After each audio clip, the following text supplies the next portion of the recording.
Hello, AP Gov. We are looking at the origins of the Constitution. So this goes along with Chapter 2 of your textbook. Hopefully you have your textbook by now. But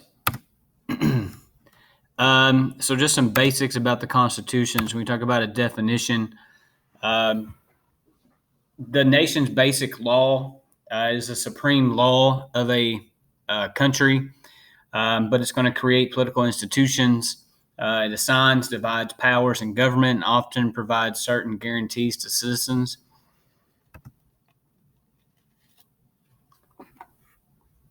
So it sets the broad rules of the game. Our Constitution is very unique in the background of it and the formation of it. This particular chapter will be looking at the formation of the Constitution, and we will even be going into some conversation about how it is set up and some of the difficulties that our new nation had in creating the Constitution.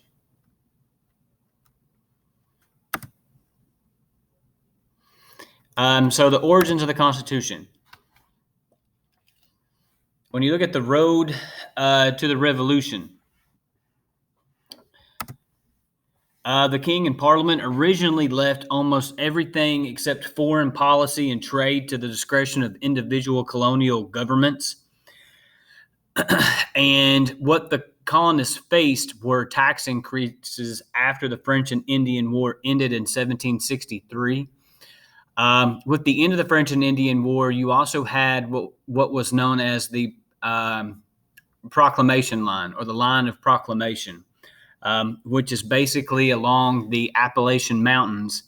But we will talk about how that plays in a minute. So the colonists lacked direct representation. So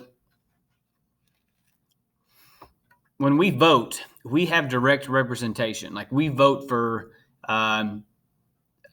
city council members. We vote for the state senators and representatives, and we also vote for our federal level senators and representatives. They represent us. That is direct representation. You hear this phrase, no taxation without representation, and that was a big phrase during the days of the colonists, saying that they weren't represented. So how could their voice be heard against these taxes that were being laying on to them?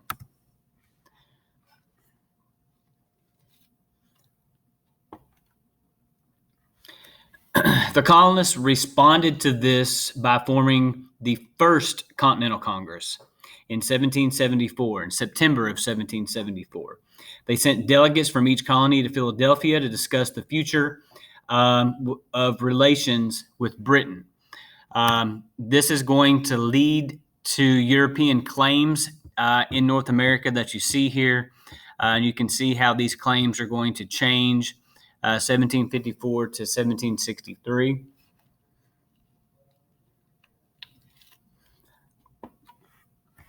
The Line of Proclamation, you can kind of see, which is right here.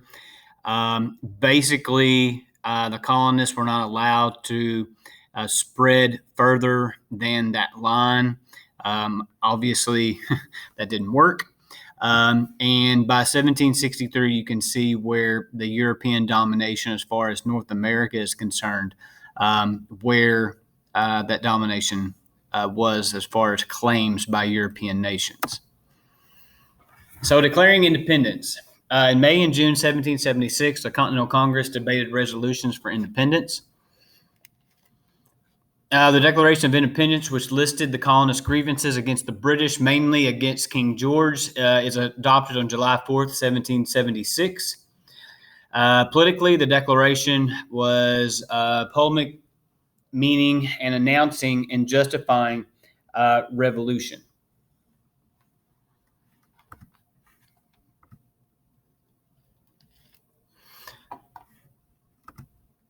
The English heritage, the power of ideas. This Lockean idea, John Locke wrote the Second Treatise of Civil Government, which profoundly influenced American political leaders. But Locke's philosophy was based on what we call natural rights, the belief that people exist in a state of nature before governments ever arose, where they are governed by the laws of nature. So, rights are inherent to human beings. They're not dependent on government, they are natural.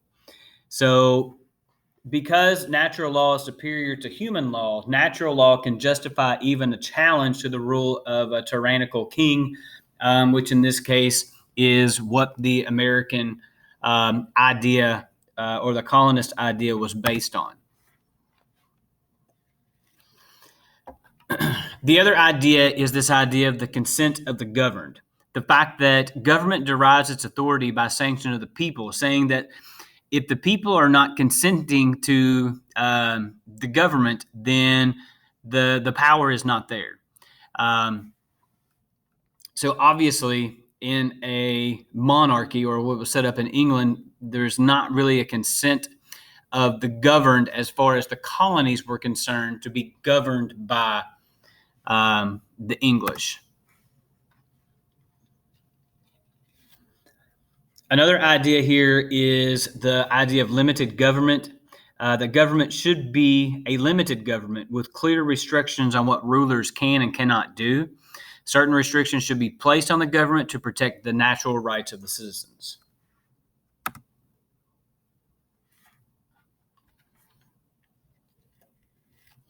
This is a graphic that is looking at the natural rights of the Lockean idea, or the Lockean ideas that we just talked about, to what the Declaration of Independence and what was written there, and how it is going to fit into some parallels between the two.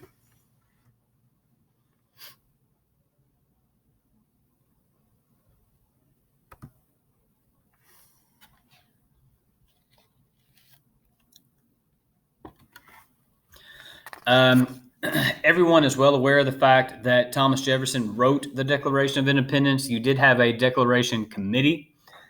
This committee put the Lockean ideas together, and Jefferson altered Locke's phrase, life, liberty, and property, to life, liberty, and the pursuit of happiness. These ideas and Lockean ideas are still very key to the American idea of government. The War for Independence ends in 1783. The American colonies prevailed. And what followed is what we call a conservative revolution. This conservative revolution, it restored rights the colonies felt they had lost, and not a major change of the lifestyles that were there. But the revolution was essentially a conservative movement that did not drastically change the colonists' way of life. The primary goal of the revolution was to restore these rights, as it says here, that the colonists felt were already theirs as British subjects, but now becomes the more difficult part. What to do now? How do you create a government? How do you create a consent of the governed? And our next lecture video will be looking at what we call the government that failed. The first constitution is going to be called the Articles of Confederation, and we will take a look at that in our next lecture video.